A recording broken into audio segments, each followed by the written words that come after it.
The Western Cape Police Ombudsman has found links between officers and gangsters in the province. The probe comes after a High Court judgment suggested that there was evidence that gang members are colluding with some in the police's top management structures. For more, we're joined by Western Cape Community Safety MEC Reagen Allen. Very good evening to you. Welcome to Newzroom Afrika. Thank you for your time. Now, the judgment by Judge Daniel Tulare found that gang members are accessing key documents and crime-fighting strategies. Now, Western Cape Premier Alan Winde took it further, roping in the Ombudsman. What came out of that investigation? Thank you so much for this particular opportunity to discuss this matter, because as the Western Cape government, we need to act within our mandate on this particular issue to confirm what many residents in the Western Cape have long suspected, which is that some SAPS members are colluding with gangsters, effectively abandoning their oath to protect and serve, which is a damning verdict judgment in that regard. But also equally, it would be remiss of me to not further highlight that Judge Tulare indicated that the evidence also shows that some gangsters have now moved up a gear towards interfering in the court system, in the independence of the judiciary, actually testing the judicial oath of office, especially the word without fear.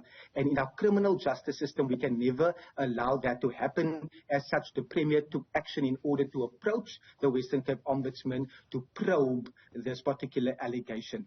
And based on that report that we have received, it is likely to be substantiated, and the Premier has already had interactions with the South African Police Service, and he is engaging a range of other stakeholders with regard to the next steps moving forward.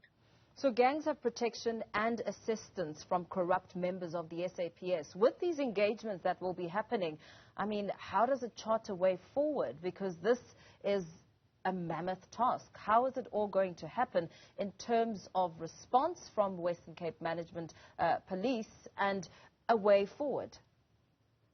What is sadly clear is that the infiltration is likely extending far beyond this particular case. And it's also that it's a dangerous precedent that has now been set. Hence, the steps should ultimately unfold where it leads to the arrest of those corrupt SAPS officers, even if it reaches our judiciary. We need to be clear that our criminal justice system needs to be restored. They need to ensure that any person that is appearing before our court via the entire criminal justice system, from the South African Police Service, from the chain of what SAPS is doing, prosecutors are doing, that is without any fear or favor. On the other hand, there is possibilities on the horizon with regard to a possible commission of inquiry. That engagement is still ongoing, but the Premier has been very clear in that regard that we cannot allow gangsters or criminal elements to infiltrate our criminal justice system or our South African Police Service. And those that are guilty of such crimes should be held accountable. I've spoken to so many SAPS members on the ground, and you often hear that the sentiment is from those dedicated officers that they would never want to be associated with any SAPS officer that is corrupt, that is working with gangsters. So we are not only needing to fight for our residents so that our communities are safer, but also for those honorable SAPS members. So the conversations is definitely ongoing, but we are determined within our mandate to make sure that we restore the South African Police Service, make it a professional service, but also highlight the issue that this entire criminal justice system just 5 days ago, there was an officer that was brutally shot. He succumbed to the injuries, and he was shot by a known gangster that was out on parole. So if you look at the entire criminal justice system, it has been broken down over many years, and this particular judgment highlighted the infiltration of gangs into the South African Police Service, where they are sitting with SAPS, not only at a lower ranking, but even at a higher ranking, and those during that time need to be held accountable. So what reaction has come out? What formal reaction has come out from the Western Cape Police Management? That the management in the Western Cape is open to us making sure that we do everything in our power to uproot those type of elements.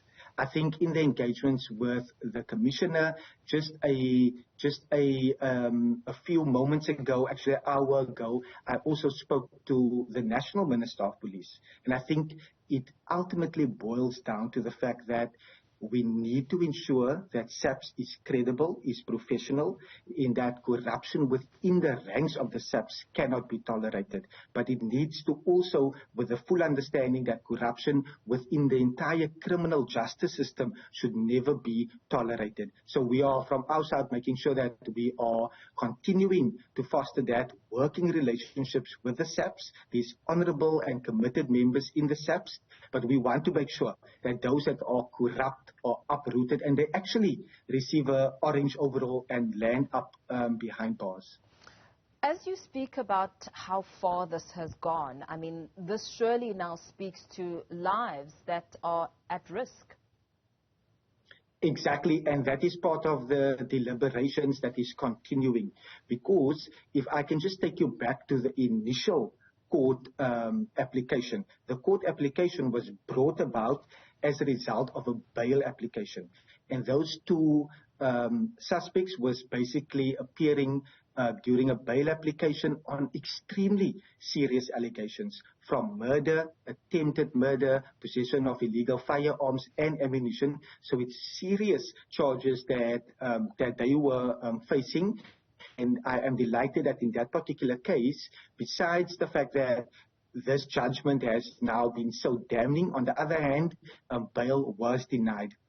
So in that particular matter, we need to make sure that everything is above board, and we are carefully studying the Ombudsman's report, which concluded, like I've said, that the allegations is likely to be substantiated, and now considering our next steps. But I want to reiterate again in that decisive action and consequences should be there for those that are found to be guilty of colluding with gangs, because that will send a strong message that it will not be tolerated and it will be uprooted out of the South African Police Service, but also making sure that the entire criminal justice system is ultimately restored. And perhaps let's go back a little bit, really just emphasizing the importance of ensuring that these processes do indeed ensure that people are now held fully accountable.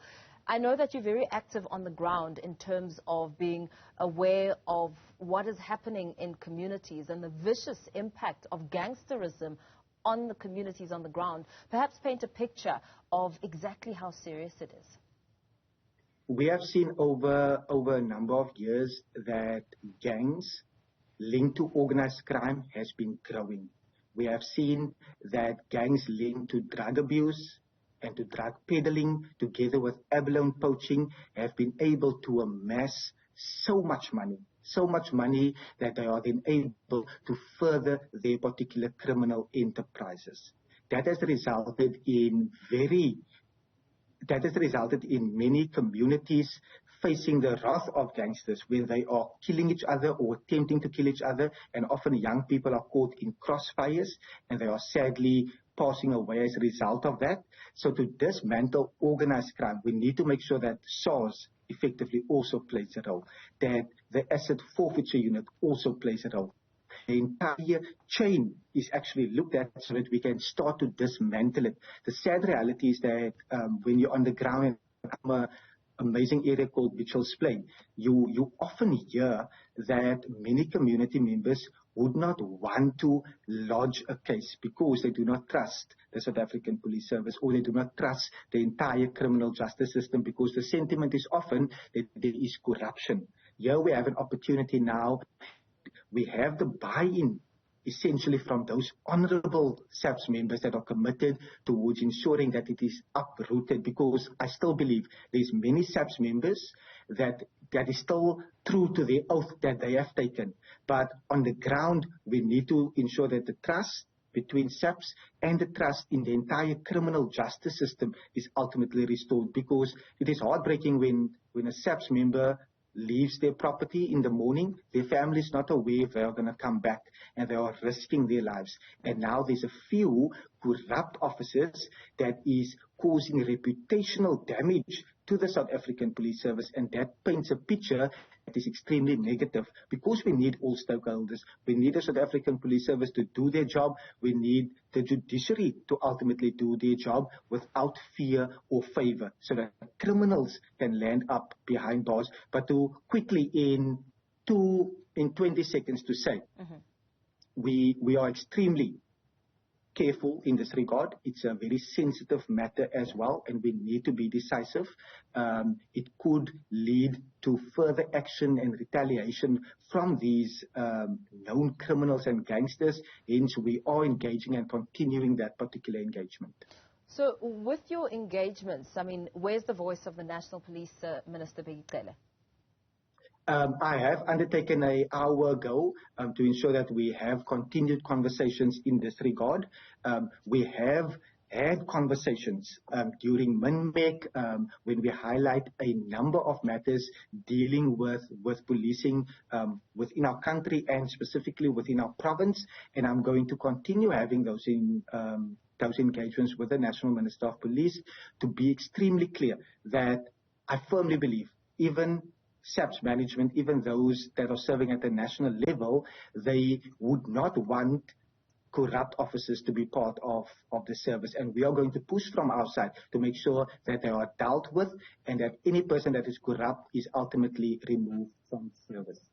MEC, let's leave it there for now. Wishing you all the best there. Western Cape Police Oversight and Community Safety MEC Reagen Allen.